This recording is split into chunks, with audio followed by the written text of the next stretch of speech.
delightful way of sitting back, absorbing everything everyone says, and then distilling it down to something simple. I'm high on common sense. I've been smoking it since I was 16, and I ain't gonna stop.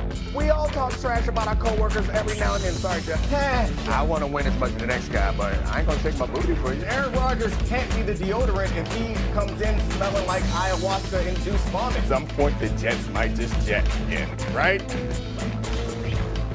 That is a very good open. It is time for Dominique Foxworth. What does D. Fox say?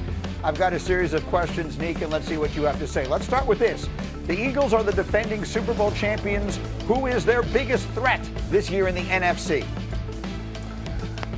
Yeah, I think the Rams gave him a hard time in the playoffs last year, but I'm leaning towards the Packers. I think they're flying a little under the radar because of the other teams in their division seem a little bit more interesting, but I'm not sure that they're all that much better.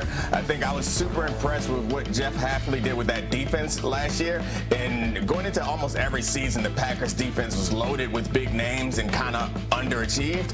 Last year, they didn't have all the big names, and they were awesome, and obviously they have one of the quarterbacks in the league that's ability to leave Earth with his play, and he can do that at any moment. Now, I picked them last year. It didn't work out so well for me then. Let's see what they do this season. Let's go to Jacksonville next.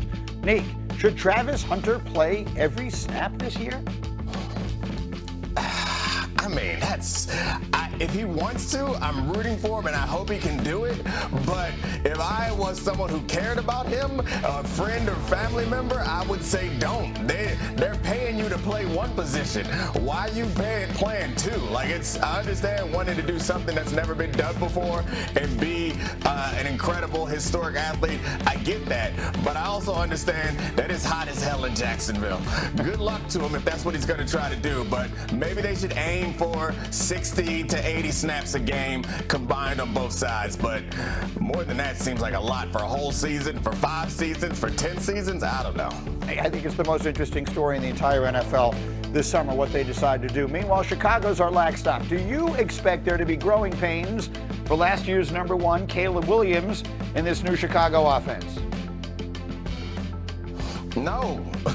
Wasn't that last year? Like, he's all grown up. There was so many growing pains last year for Caleb Williams. I think, and I'm said half joking, but seriously, I think it's part of the maturation of a player is sometimes you're going to get slapped down and figure out that you have to do things differently. I think he had whatever humbling experience that he needed, and I think he's also equipped with the coaches and the teammates to allow him to be successful. So, of course, it's not going to be like perfect smooth sailing, but I don't think that they're going to be like crazy growing pains for us to watch him struggle like we did for large stretches last season. Now, he doesn't think so either. There's been all this talk about whether or not he can play in a play-action-friendly offense like the one Ben Johnson ran in Detroit. Here was Caleb's reaction to that yesterday.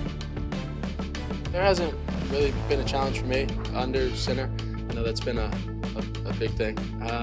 But, you know, there hasn't really been a challenge. It's just been, you know, gaining the knowledge, the footwork, where we need to be, the landmarks of running back, the landmark for me, when I set up or when I'm rolling out or anything like that. So it's just been, practicing the technique. Look, there's a reason why this has been a topic of conversation. During his college and one season of NFL career, he's taken nearly 2,000 dropbacks, and a total of 92 of them have come from under center. He was only under center 12% of his dropbacks last year.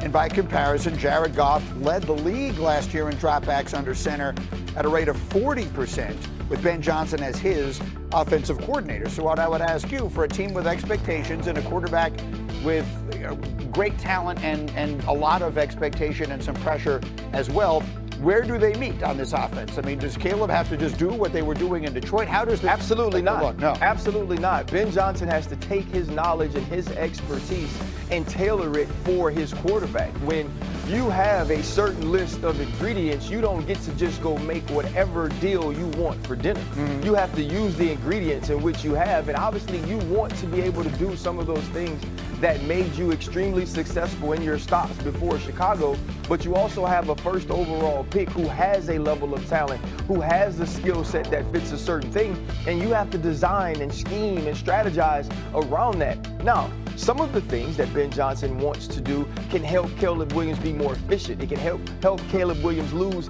less yardage. It can help Caleb Williams get the football out of his hands. But if you're going to ask him to be a totally different player, then Ryan Poles hired the wrong coach, or he has to go get a new quarterback. And I don't see either of those things happening this year.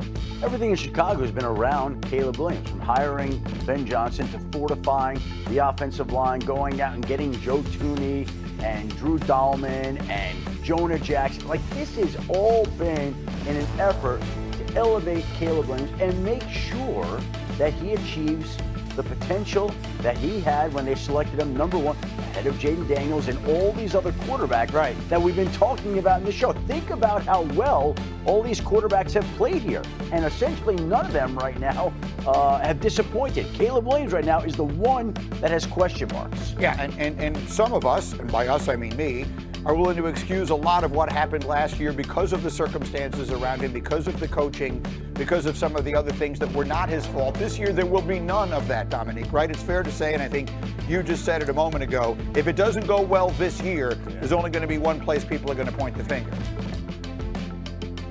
Yeah, absolutely, and I think it's probably fair, and I think Caleb understands that, and he wouldn't push back. They have, to Schefter's point, they've built up the things around him. It's hard to argue that he needs any more support when you look around the league at what other players have gotten. And I still think that the hardest thing for Caleb to do is probably know when to try to make a play happen and when to bail on a play and accept that you're not going to be successful. I think that's a hard thing to do for someone who's supremely talented like him, and he has to understand that it's okay sometimes to punt. There are situations when it's not okay and you have to make the magic happen, and he was able to do that. That's what's so tantalizing, is he did do that at an NFL level last year. He did do the magic stuff. If you have a guy that's capable of doing that, it's always super interesting to figure out how you're going to be able to allow him to understand that, okay, sometimes it's cool to be Clark Kent. All right, it's a terrific. We asked the question, is he ready for prime time? Is J.J. McCarthy ready for prime time? They open on prime time. Our first Monday night game, assuming you guys will be there, the first Monday night game is Minnesota at Chicago, Monday night, J.J. McCarthy at Caleb Williams. Yeah, I mean, it's going to tell you a lot that night, because we'll get to see two quarterbacks who are essentially starting a new journey. You mentioned what Caleb Williams had to deal with from a coaching standpoint, from a support staff standpoint last year. He doesn't have those excuses. And we also know that J.J. McCarthy doesn't have those excuses as well. But we can't expect it to be this linear process for either of these quarterbacks. And we can't just totally push them away and say that they can't be successful if night one doesn't go well. But for Caleb Williams, is this: if things start off slowly for him or poorly for him, all the talk in Chicago will be about, do we have the wrong guy? Oh, yes. No, there is zero chance we don't overreact on that Tuesday morning. Like, literally zero, right? Nick, Tuesday's one of your days.